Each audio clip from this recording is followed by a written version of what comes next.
जय हिंद दोस्तों, कैसे हैं आप सब। आज हम उत्तर प्रदेश के यमुना नदी के तट के किनारे बांके बिहारी जी का शहर यानी कि वृंदावन सिटी की बात करने जा रहे हैं। यदि आप वृंदावन घूमने की योजना बना रहे हैं तो ये वीडियो आप लोगों के लिए काफी उपयुक्त है, क्योंकि आज की इस वीडियो पे मैं आपको बताने वाला हूं कि आपको वृंदावन कैसे पहुंचना है, वृंदावन में हमको कितने दिन की ट्रिप बनानी चाहिए और कौन से बेस्ट टाइम पे हमको वृंदावन विजिट करना चाहिए। साथ ही साथ ये भी जानेंगे कि वृंदावन में हमको कहाँ रुकना चाहिए, हमको कौन से बजट होटल या धर्मशाला मिलेंगे, वृंदावन में खाने पीने की क्या बंदोबस्त है, वृंदावन में हमको कौन कौन से दर्शनीय स्थल घूमना है और हमारा साधन क्या होगा इन सभी दर्शनीय स्थल को घूमने के लिए। और वीडियो के लास्ट में ये भी जानेंगे कि वृंदावन को यात्रा करने के लिए एक व्यक्ति का कुल खर्चा कितना लग जाएगा। तो दोस्तों बनी रहेगा पूरी वीडियो में, एक एक करके सारी बातों को विस्तार में वर्णन करेंगे, जिससे आपको वृंदावन यात्रा करने के लिए काफी सहूलियत मिले और आपका कुल खर्चा भी कम आ जाए। तो चलिए बिना विलंब के वीडियो को हम आरंभ करते हैं और सबसे पहली बात करते हैं कि हमको वृंदावन कैसे पहुंचना है। दोस्तों हालांकि वृंदावन का जो नजदीकी रेलवे स्टेशन है वो तो है यहाँ का वृंदावन रोड,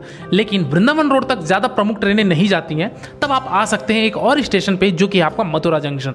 दोस्तों मथुरा जंक्शन आपका वृंदावन का सबसे नजदीकी रेलवे स्टेशन है, जो कि देश के आपके प्रमुख शहरों से आपको मथुरा तक के लिए डायरेक्ट ट्रेनें मिल जाएंगी। मथुरा जंक्शन पहुंचने के पश्चात आप रेलवे स्टेशन से बाहर आइए। रेलवे स्टेशन से बाहर आते साथ ही आपको वहां पे ढेर सारे ई रिक्शा वाले, ऑटो वाले देखने को मिलेंगे।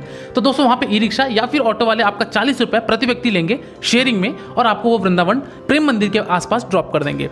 वही अगर दूसरे ऑप्शन की बात की जाए, यदि आप फ्लाइट से आना चाहते हैं तो यहाँ पे आपके पास दो मेजर एयरपोर्ट आते हैं। पहले ऑप्शन की अगर बात की जाए तो वो है आपका यहाँ पे आगरा का एयरपोर्ट। वही अगर आप दूसरे ऑप्शन की बात की जाए तो आपका दिल्ली का एयरपोर्ट पड़ता है। आगरा से जो वृंदावन की डिस्टेंस पड़ेगी वो आपको लगभग 70 से 80 किलोमीटर की पड़ेगी। वही अगर बात की जाए दिल्ली से वृंदावन दूरी की तो आपको लगभग 170 किलोमीटर पड़ेगा और आप एयरपोर्ट से बाय रोड ट्रेवल करके वृंदावन पहुंच सकते हैं। तो ये दो मेजर ऑप्शन है आपको वृंदावन पहुंचने के लिए। चलिए दोस्तों बात करते हैं कि हम वृंदावन पहुंच चुके हैं और हमको वृंदावन में स्टे कहाँ लेना है और हमको खाने पीने की क्या बंदोबस्त होगी।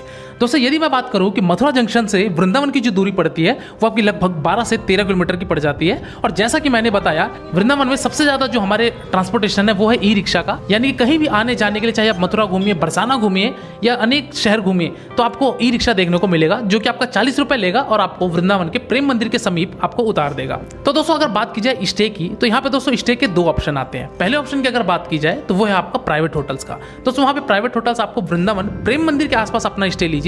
आपको प्रेम मंदिर के आसपास आपको 800 रुपए से लेके आपको 1000 रुपए, 1200, 1500 तक के ढेर सारे अच्छे होटल्स देखने को मिल जाएंगे प्राइवेट में। वही अगर बात की जाए, अगर आप धर्मशाला में रुकना चाहते हैं, आश्रम में रुकना चाहते हैं, तो प्रेम मंदिर के पास भी आपको ढेर सारे यहाँ पे आश्रम देखने को मिलेंगे। साथ ही साथ आपको बांके बिहारी मंदिर के पास भी बहुत सारे आश्रम बने हुए हैं, तो वहां भी जाके स्टे ले सकते हैं, जिसका एक दिन का किराया दोस्तों आपका 500 से 600 रुपए होता है और आप वहां अपना विश्राम बना सकते हैं। तो ये दो ऑप्शन थे दोस्तों आपके पास स्टे करने का। चलिए दोस्तों इसी के साथ ही साथ बात करते हैं कि आपको खाने पीने की क्या बंदोबस्त होगी। तो दोस्तों वृंदावन में आपको किसी भी तरीके की कोई खाने पीने की तकलीफ नहीं होगी, क्योंकि यहाँ पे हर जगह आपको शुद्ध भोजन देखने को मिलेगा। जैन फूड भी देखने को मिलेगा, शाकाहारी तो हर जगह यहाँ पे खाना उपलब्ध है, क्योंकि ये धार्मिक नगरी है, हमारे कान्हा जी की नगरी है।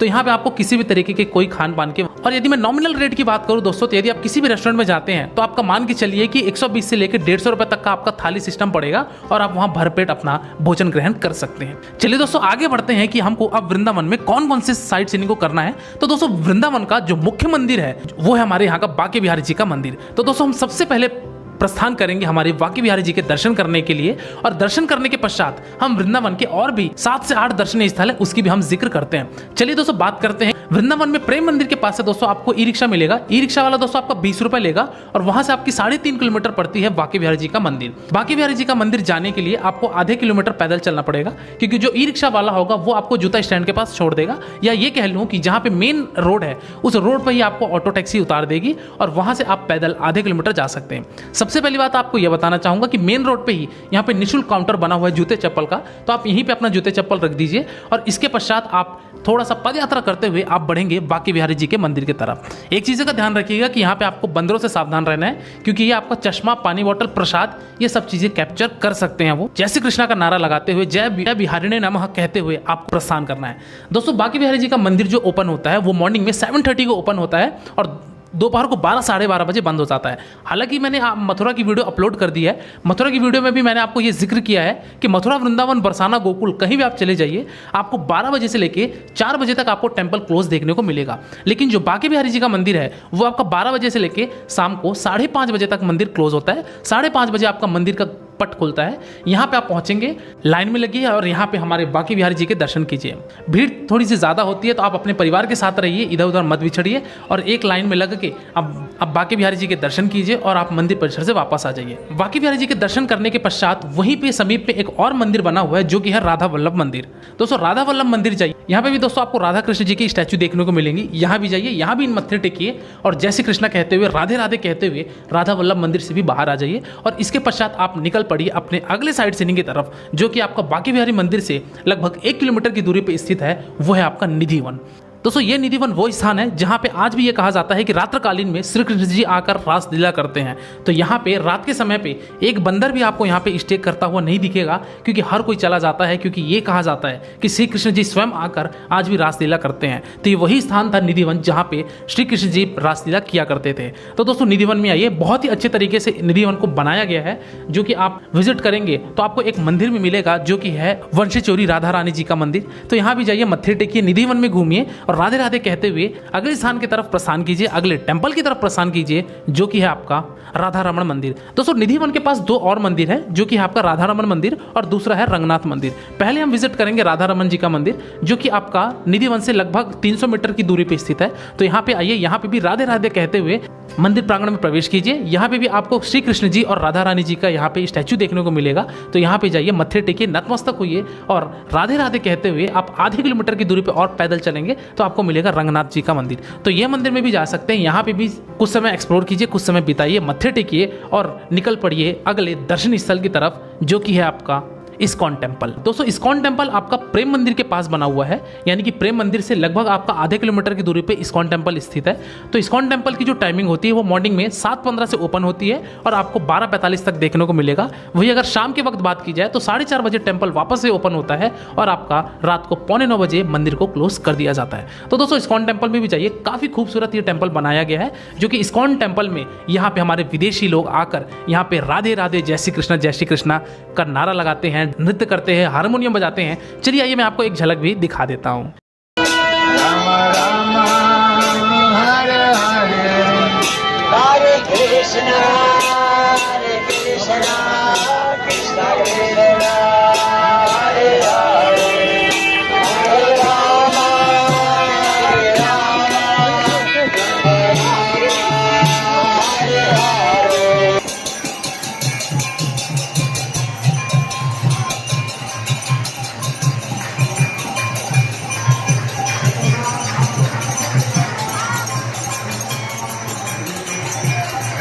तो दोस्तों ये इस्कॉन टेम्पल है जहाँ पे यहाँ पे आपको फॉरेनर्स देखने को मिलेंगे, क्योंकि इस्कॉन टेम्पल में देश ही नहीं बल्कि विदेशों से भी लेके यूक्रेन से लोग आकर यहाँ पे राधे राधे जय श्री कृष्णा का यहाँ पे नृत्य करते हैं, डांस करते हैं, भजन कीर्तन करते हैं। तो यहाँ पे भी आप आकर यहाँ ज़रूर एक्सप्लोर कीजिएगा।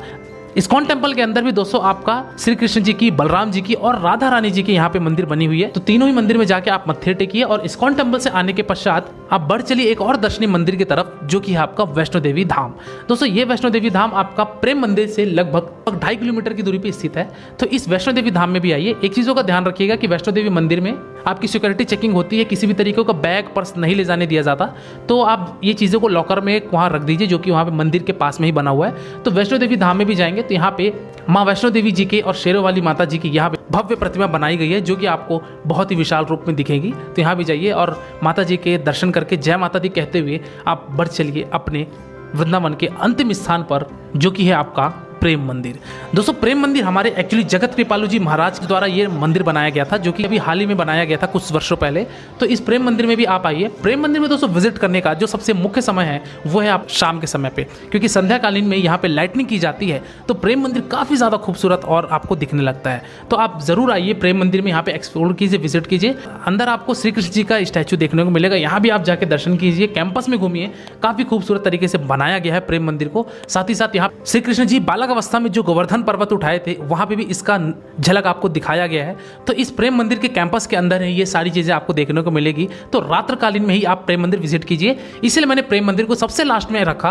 तो दोस्तों ये दर्शनीय स्थल थे हमारे वृंदावन के। हालांकि वृंदावन में दोस्तों 5001 मंदिर हैं, सभी मंदिर को विजिट कर पाना संभव नहीं है, क्योंकि इन सभी मंदिर को अगर आप विजिट करने जाएंगे तो आपको मान के चलिए कि कई महीनों लग जाएंगे ये सारे मंदिर को दर्शन करने के लिए। तो आज की वीडियो में दोस्तों मैंने आपको मुख्य मुख्य मंदिर बताया है, जो कि आपको वृंदावन जाते साथ ही ये सारी चीजों को एक्सप्लोर एक्सप्लोर करना है। चलिए दोस्तों अगली बात करते हैं कि इन सारे स्थान को करने के लिए हमारा साधन क्या होगा, हम किस माध्यम से इन सब चीज़ों को विजिट करेंगे। तो दोस्तों जैसा कि मैंने आपको बताया कि वृंदावन हो, चाहे मथुरा हो, चाहे बरसाना हो, हालांकि मथुरा की वीडियो मैंने अपलोड कर दी थी, वृंदावन की वीडियो आप देख रहे हैं और आने वाली वीडियो में मैं आपको बरसाना, गोकुल, गोवर्धन हर एक वीडियो आपको लेके आऊँगा। तो आप हमारे इसी चैनल पर बने रहिएगा, आपको सारी सीरीज आपको मिल जाएगी। तो दोस्तों आपको वृंदावन में विजिट करने के लिए आपको ई रिक्शा, ऑटो, यही दो आपको ऑप्शन चुनना है। आप किसी भी तरीके का कोई गाड़ी हायर करके मत घूमिए, क्योंकि आपका अगर 10 रुपये 20 रुपये में काम हो जा रहा है तो बेवजह आप 500-1000 रुपये में गाड़ी बुक करके ये सारे दर्शनीय स्थल को क्यों घूमेंगे। तो इस चीज़ का आप जरूर ध्यान रखिएगा कि ई रिक्शा आपका एकमात्र जरिया है या फिर ऑटो रिक्शा एकमात्र जरिया है पूरे वृंदावन को एक्सप्लोर करने के लिए। चलिए दोस्तों बात करते हैं कि इस वृंदावन को घूमने के लिए आपको कितने दिन का समय लेना चाहिए। तो दोस्तों आप ये मान के चलिए कि अगर आप वृंदावन की जो मैंने आपको पॉइंट्स बताए हैं 8 से 10 पॉइंट, यानी कि 8 से 10 मंदिर को आपको जो विजिट करना है, उसके लिए आप 1 नाइट 2 डेज का ट्रिप बनाइए, क्योंकि यहाँ पे आपका 12 से 4 मंदिर बंद होते हैं, जिसके कारण आप सारे पॉइंट एक ही दिन में कवर नहीं कर पाते हैं। तो कुछ मंदिर आप पहले दिन कवर कीजिए और कुछ मंदिर आप सेकंड दिन कवर कीजिए। कुल मिला के 1 नाइट 2 डे का स्टे बना लीजिए, आपका वृंदावन अच्छी तरीके से एक्सप्लोर हो जाएगा और आप अपने प्रस्थान बना सकते हैं।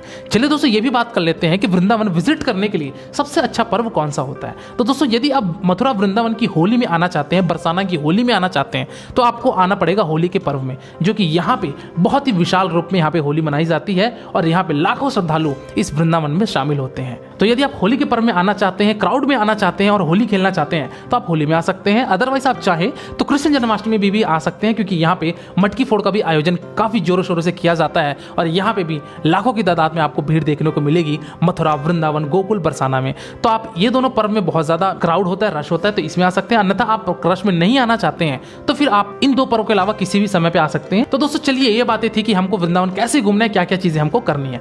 लास्ट बात करते हैं, अंतिम बात करते हैं कि वृंदावन यात्रा करने के लिए आपको एक व्यक्ति का कुल खर्चा कितना आ जाएगा। तो दोस्तों यदि मैं बात करूं कि यदि आप आश्रम में या फिर एक प्राइवेट होटल में, अगर आप नॉर्मल होटल में रुकते हैं और आप खाना पीना भी एक नॉर्मल रेस्टोरेंट में करते हैं, तो मान के चलिए कि एक व्यक्ति का जो खर्चा आएगा वो मैक्सिमम टू मैक्सिमम 1000 से 1500 रुपए आएगा और आप वृंदावन को पूरी अच्छी तरीके से एक्सप्लोर कर लेंगे। इस फेयर में दोस्तों मैंने किसी भी तरीके की आपकी ट्रेन की टिकट, फ्लाइट की टिकट को ऐड नहीं किया है। इस फेयर में मैंने केवल और केवल आपके वृंदावन में होने वाले खर्चों को ऐड किया है, जैसे कि यहाँ पे आप जो घूमेंगे वहाँ पे खाने पीने का और आपके एकोमोडेशन का, ये खर्चों को अगर जोड़ा जाए तो आप मान के चलिए आपको एक व्यक्ति का 1000 से 1500 लगेगा और आप अच्छे तरीके से वृंदावन को एक्सप्लोर कर लेंगे। दोस्तों यदि आपने मथुरा की वीडियो नहीं देखी है तो डिस्क्रिप्शन बॉक्स में आपको दोस्तों एक लिंक मिल रहा है, वहां जाके मथुरा की वीडियो देख लीजिए। और यदि आप मथुरा वृंदावन का पैकेज लेना चाहते हैं तो डिस्क्रिप्शन बॉक्स में मैंने एक कॉन्टैक्ट नंबर दिया हुआ है, वहां पे भी जाके आप कॉल करके आप अपने पैकेज की जानकारी या फिर मथुरा वृंदावन के बारे में कोई भी जानकारी ले सकते हैं। तो दोस्तों ये रहा आपका वृंदावन यात्रा का एक संपूर्ण वर्णन। और यदि इसके बाद भी आपको कोई डाउट है तो आप मेरे इंस्टाग्राम यात्रावास आईडी में विजिट कीजिए, जो भी आपके प्रश्न है वो हमसे पूछिए, डेफिनेटली आपको मेरे द्वारा या मेरी टीम द्वारा आपको रिप्लाई दिया जाएगा और आप किसी दूसरी वीडियो में खो जाएं इससे पहले आप मेरे चैनल यात्रावास को सब्सक्राइब कीजिए। आज की वीडियो दोस्तों फिलहाल इतना ही, मिलते हैं फिर एक नई वीडियो में एक नई यात्रा के साथ, एक नए विषय के साथ। तब तक के लिए शुक्रिया। जय श्री कृष्णा, राधे राधे, आपकी यात्रा मंगलमय हो।